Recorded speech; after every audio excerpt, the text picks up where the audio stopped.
কি গো গোপালদা, এভাবে রোদের মধ্যে মাথায় হাত দিয়ে বসে আছো কেন? বসে কি আর সাধে আছি রে। এই দেখ, আমার এবারের ফসলগুলো সব নষ্ট হয়ে গেল রে। তোর এত হাসি পাচ্ছে কিসে? আমি চিন্তার জ্বালায় বাঁচি না, আর তুই হাসছিস। অবশ্য তোর আবার কি, তোরা তো জেলে মানুষ। ভোরবেলায় যাবি, দু চারটে মাছ মারবি, তারপর বিক্রি করে সারা দিন খাবি আর ঘুরে বেড়াবি। তোদের আর চিন্তা কি? হ্যাঁ, তা তো বটেই। তা বলি কি, তুমিও তো এত বছর ধরে চাষ করলে, তবে কিছু তো করতে পারলে না। আমাদের মতো মাছ ধরতে গেলেও তো সংসারটা চলে নাকি? হ্যাঁ রে, তুই তো ভালো কথাই বললি। দেখি, বাড়ি গিয়ে গিন্নির সাথে কথা বলে দেখি সে কি বলে। সারা বছর আমারও আর এই চাষ করতে মন যাচ্ছে না, শুধু লোকসান আর লোকসান। তাহলে থাকো গোপালদা, আমি এখন আসি। বাজারের দিকে যাই গো। বউ বলেছে তার নতুন হার লাগবে, সেটাই কিনতে যাচ্ছি। হায় রে কপাল, আমি সারা দিন মাঠে কাজ করে পেটের ভাত জোগাতে পারি না, আর ওরা এক বেলা কাজ করে বইয়ের জন্য হার কিনতে যাচ্ছে। না, এবার একটা কিছু করা লাগবে। এভাবে আর বাঁচা সম্ভব না। যাই, এখন বাড়ির দিকে যাই।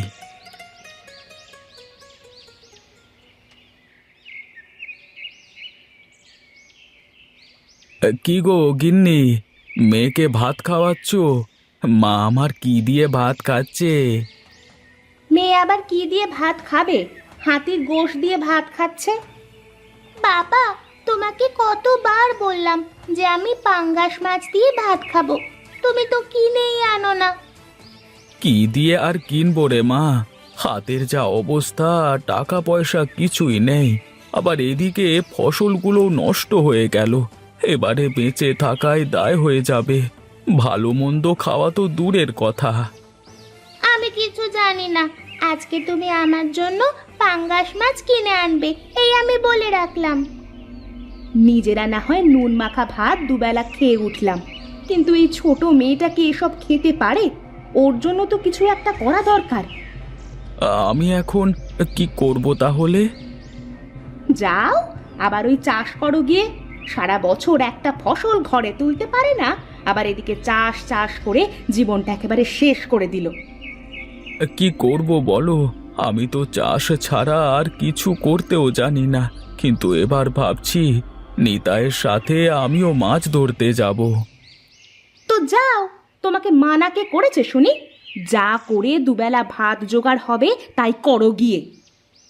হ্যাঁ গো গিন্নি, হ্যাঁ, কাল থেকে আমিও জাল নিয়ে মাছ ধরতে যাব।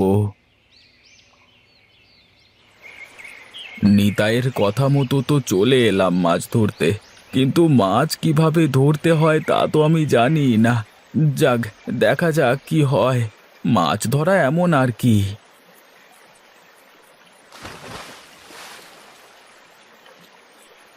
না, আর হলো না। এভাবে সারা দিন ঘুরে ঘুরে একটা মাছের দেখাও মিলল না। এখন বাড়ি গিয়ে বউকে কি বলি?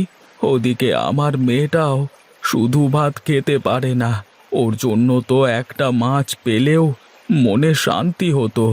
যাই, আজ আর বেলা নেই, কালকে আবার আসবো। জানতাম, আমি জানতাম যে তুমি এই কাজটাও ঠিক মতো করতে পারবে না। কিন্তু আমি কি করব বলো গিন্নি? সারাদিন নদীতে ঘুরে ঘুরে একটা মাছও চোখে বাঁধলো না। ঘরে কোনো বাজার নেই, সকালে মেয়েটাকে কি দিয়ে ভাত দেব সেই খেয়াল আছে তোমার? আছে গো গিন্নি, আছে। হ্যাঁ, সেই খেয়াল তো আছে। থাকলে পারে তুমি আর এভাবে খালি হাতে ঘুরে বেড়াতে পারতে না। না, যে করেই হোক কালকে আমাকে মাছ পেতেই হবে, নইলে আর এভাবে দিন কাটছে না।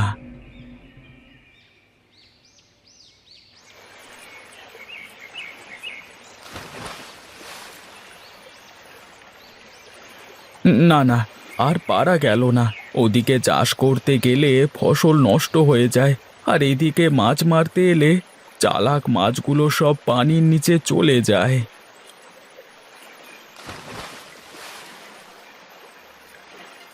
এই তো পেয়েছি।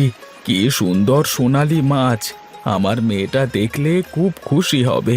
না, এত সুন্দর মাছটি দেখে খুব ভালো লাগছে। যা, তোকে ছেড়েই দিলাম। আমার অভাবের সংসারে তোকে আর ভাগীদার বানালাম না। যা। কি রে, যাস না কেন? হুস হুস, যা। এ তো ভারী আজব মাছ, তাড়াচ্ছি তাও যায় না। ঠিক আছে, থাক তুই, আমি বাড়ি যাই এখন, বেলা পড়তে গেল তো।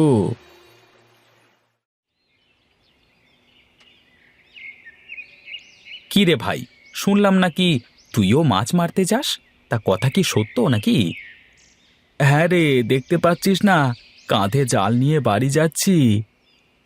তা না হয় বুঝলাম, কিন্তু তোর হাতে মাছ কই? সে কথা আর বলিস না রে নিতাই, সারাদিন নদীর এদিক ওদিক ঘুরে বেড়াই, কিন্তু কোনো মাছের দেখা পাই না। কি করব বল? মাছ এখন আর ওভাবে পাওয়া যায় না রে। তাহলে? এখন মাছ ধরবার জন্য নতুন জাল উঠেছে বাজারে। সেই জাল নদীতে পেতে ধুলে মাছ এমনিতেই জাল ভরে যায়। তা সেই জালের দাম কত করে? প্রতিটা জাল 200 টাকা করে। থাক রে ভাই, থাক তাহলে। অত টাকা দিয়ে আমার কেনবার সামর্থ্য নেই। থাক তুই, আমি আসি তাহলে।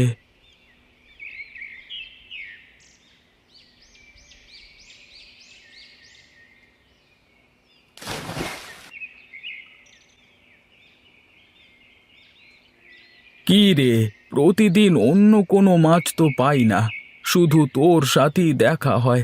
তুই বোধহয় আমাকে বোকা ভাবছিস। হ্যাঁ রে, সত্যি আমি বোকা। আমি তো আর জেলে নই, ছিলাম একজন চাষি। সারাদিন মাঠে কাজ করেও ঠিক মতন ফসল ফলাতে পারতাম না। এই জন্যই তো সংসার চালানোর তাড়নায় এসেছি মাছ ধরতে। চালাক মাছগুলো আমার হাতে ধরা দেয় না। এখন যে আমি কি করি? এবার আমার মরা ছাড়া আর কোনো উপায় দেখছি না। তুমি অনেক ভালো মানুষ। কে কে কে কে বলল? আশেপাশে তো কেউ নেই। আমি গো আমি, নিচে তাকাও। কি, এই মাছ আবার কথা বলতেও জানে? বাহ, তুই তো ভালোই রে, কথা বলতেও জানিস। হ্যাঁ, আমি কোনো সাধারণ মাছ নই। আমি তোমার সব কথা বুঝতে পারি। তুমি চাষ না করে মাছ মারতে এসেছো কেন? তোকে বললাম না, প্রতিবারই আমার ফসল ঠিকভাবে ঘরে তুলতে পারি না। চাষ করে প্রতিবারই শুধু লস হয়। তুমি অনেক ভালো মানুষ। তুমি শুধু শুধু অবুঝ মাছগুলোকে না মেরে গিয়ে চাষ করো। কি চাষ করব? কোনো ফসলই তো ফলাতে পারি না। বাড়িতে গিয়ে তোমার জমিতে গম চাষ করো, তাতে তোমার অনেক লাভ হবে। কিন্তু এখন তো সবাই ধান চাষ করছে, এখন গম চাষ করলে তো আবার লস হবে।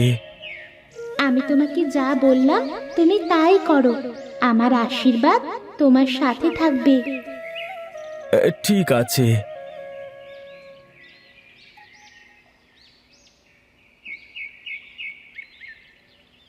সোনালি মাছের কথা মতো গম বুনে দিলাম, এখন অপেক্ষার পালা। কি রে গোপালদা, এ জমিতে কি বুনলি? এখানে কিছু গমের বীজ বুনলাম রে। তা তুই কি পাগল নাকি বলদ? এই সময় আবার গম বনে কে? কে আবার বুনবে? আমি বুনি। তুই গিয়ে নিজের কাজ কর গিয়ে।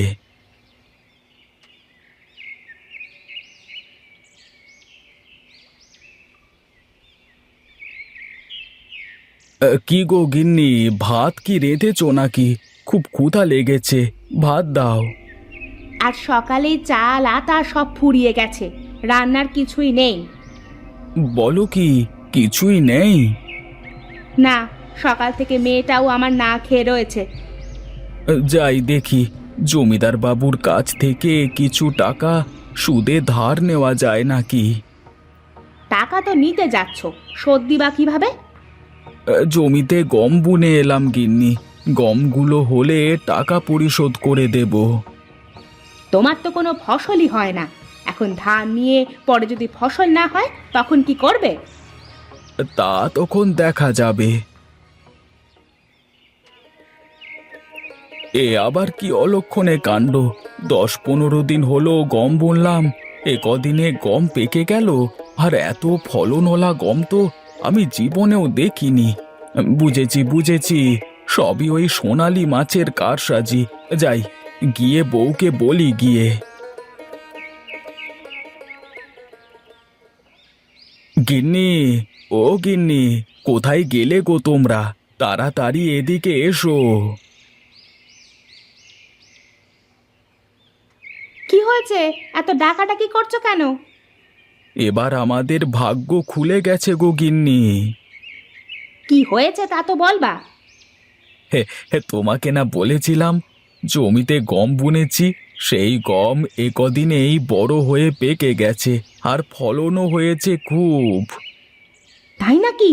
তাহলে তো খুব ভালো হয়েছে, আর আমাদের কোনো অভাব থাকবে না। তাহলে বাবা আমার জন্য পাঙ্গাস কিনবে এবার? হ্যাঁ রে মা, হ্যাঁ, এবার তোর জন্য বাজারের সব থেকে বড় পাঙাশটি নিয়ে আসবো। তাহলে থাকো তোমরা, গমগুলো আবার বাজারে বিক্রি করতে হবে, অনেক কাজ। আমি যাই এখন। হ্যাঁ, যাও যাও।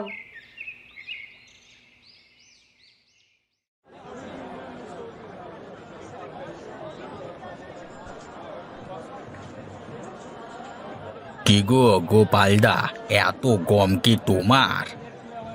হ্যাঁ রে, গমগুলো আমারই। তা কত করে দিতে হবে তোমার বস্তা প্রতি? তা তুই প্রতি বস্তা 500 করে দিস। না গো গোপালদা, এত দাম বড্ড বেশি হয়, কিছু কম করে বলো। ঠিক আছে, তুই 400 করেই দে। ঠিক আছে তাহলে, এই নাও তোমার 3 গাড়িতে 30 বস্তা আর 12,000 টাকা। ঠিক আছে, তাহলে আমি আসি রে।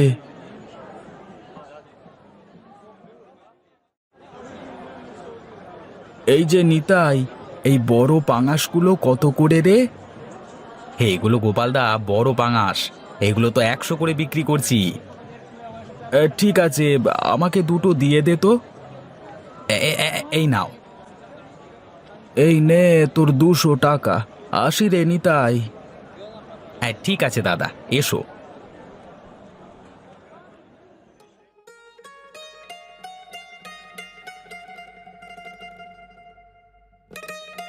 বাবা আমার জন্য মাছ এনেছো তো? হ্যাঁ রে মা, তোর জন্য বাজারের সব থেকে বড় পাঙাশ এনেছি। গিন্নি, এই নাও, বাজারগুলো নিয়ে যাও।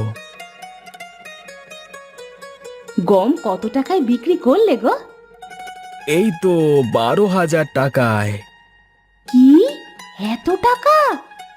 হ্যাঁ গো হ্যাঁ, এবার থেকে আর আমাদের কোনো অভাব নেই।